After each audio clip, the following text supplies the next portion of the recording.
I'd love your thoughts on whether or not we're headed for a class division in this country that we haven't seen before. Because if you think about in the UK, where you've got the upper class, it's usually based on land ownership.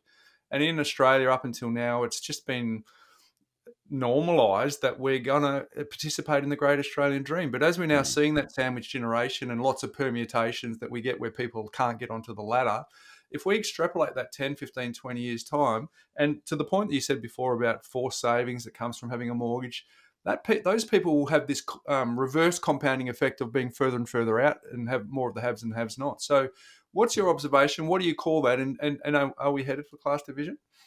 Yeah, there's a little bit more of that, Bryce, and it's quite contrary, as you said, to Australia's history. You know, we've been the land of the middle class. We've been an egalitarian society.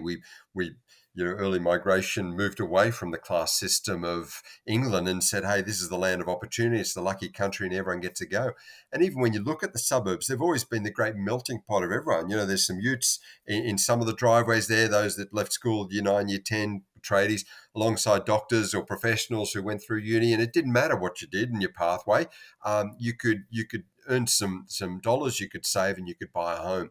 But as that home ownership gets out of reach of some, and as the debt rises, whether that be study or just lifestyle debt, you end up with people really relying on that intergenerational wealth transfer. They're really relying on their parents to leave them something or to support them in some way, maybe practically, to help get that deposit or to underwrite some of their costs, or maybe just so they can live at home longer while they save.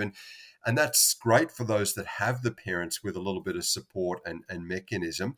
But for those that don't have that, they're really on their own, and they just don't quite get that leverage to get the loan or to get the deposit and to move ahead. So that's part of the challenge. It's that split now where it's not just up to your own individual effort to get a home. You certainly need two incomes. So if someone isn't in a marriage or partnership situation, there's a challenge.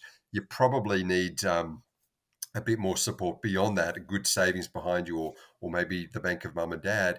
And that's where we're starting to see the haves and the have-nots. So that's a bit of a challenge because, it should be home ownership in Australia that if you work hard and are prepared to make a few sacrifices, you can move forward in life.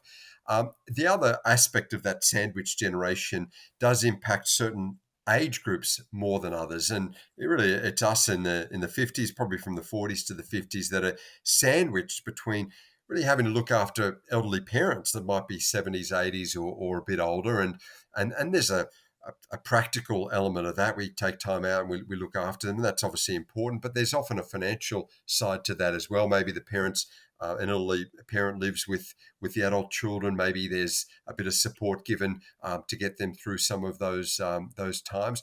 Certainly, it's at the other end. This is where the other side of the sandwich is, that the 40s and 50s are also looking after their own children and maybe giving a bit of support to them as they move through the expensive time in life, maybe moving into their own 20s or university costs or certainly school fees. And so it comes at that 40s and 50s where it's a particularly crunched point in life, both financially and socially and time-wise and stress-wise, that other generations don't have, where they're a bit free and easy with money, or maybe the older generation where they're free of that and they've got a bit more money to spend and to travel. So, so there's inequities just in life, and it's sort of responding to that and hopefully having a little bit of money under our belt that we've saved that'll help us get through that.